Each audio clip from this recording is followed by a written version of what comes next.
الحمد لله الذي هدانا لهذا وما كنا لنهتدي لولا أن هدانا الله لقد جاءت رسل ربنا بالحق والصلاة والسلام على سيدنا ونبينا وشفينا ومولانا ومولى الثقلين جد الحسن والحسين أبي القاسم محمد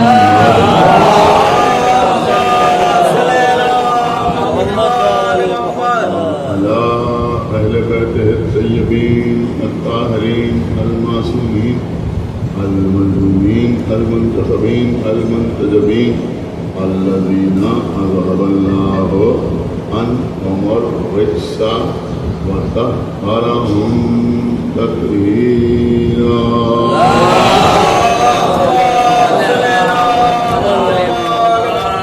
ولعنة الله على أعدائهم وقتلتهم وغاسلي حقوقهم ومنكري فضائلهم ومصائبهم أجمعين من الآن إلى يوم الدين. أما بعد فقد قال الله سبحانه تبارك وتعالى في كتابه المجيد وفرقانه الحميد وقوله الحق. بسم الله الرحمن الرحيم. يا أيها الذين آمنوا أطيعوا الله وأطيعوا الرسول وأولي الأمر منكم. صلوات.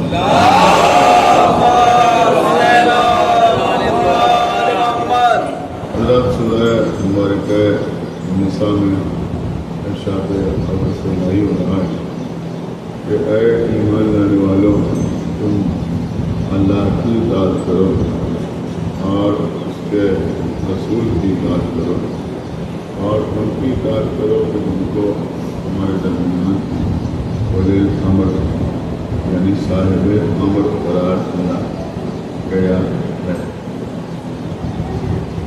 ہماری تاریخ میں ایک شخصیت ہے جن کا نام نامی اسم گرامی فضل ابن شادان. میں نے آغاز کی کسی مجلس میں عرض کیا تھا کہ فضل ابن شادان نے مکمل مناظرہ ولایت امیر المومنین کے سلسلے میں اسی آیت کا سہارا لیتے ہوئے فرمایا اور اولی الامر کے جتنے ممکنہ معنی ہیں ان سب پر گفتگو. لیکن اس وقت میں آپ کی خدمت میں عرض کروں گا کہ اولی الامر کے جو معنی سب سے زیادہ بیان کیے جاتے ہیں اور اس پر سب سے زیادہ زور دیا جاتا ہے وہ ہیں بادشاہ، حاکم وقت، صاحب عنان حکومت، جس کے سر پر تاج ہو، جس کے زیر قدم تخت حکومت ہو. وہ کہتے ہیں کہ وہی ولی الامر. ہم عرض کریں گے کہ بھائی بادشاہ سو دنیا میں بہت ہوئے، اس پہ کفار بھی ہیں، مشرکین بھی ہیں، مسلمان بھی ہیں، مومن بھی ہیں، متقی بھی ہیں، فاسق و فاجر بھی ہیں. تو اب کیسے معلوم کیا جائے کہ کس بادشاہ کی اطاعت کرنا ہے اور کس بادشاہ کی اطاعت نہیں کرنا؟ تو تھوڑا سا توجہ اس بات پر دی جائے کہ کیا اللہ نے کبھی کسی کو بادشاہ بنایا؟ کیا اللہ نے کبھی کسی کو دنیاوی حکومت عطا کی؟ بھائی اللہ نے نبی بنائے، اللہ نے رسول بنائے، اللہ نے ولی بنائے، اللہ نے انبیاء کے اوصیاء کو دنیا میں بھیجا، ائمہ کا سلسلہ معین مقرر کیا. لیکن کیا اللہ نے کبھی کسی کو بادشاہ بھی بنایا؟ جب ہم تلاش کرتے ہیں تو کچھ نام ایسے ضرور رکھتے ہیں کہ جن کو لوگوں نے بادشاہ نہیں بنایا بلکہ جن کو اللہ نے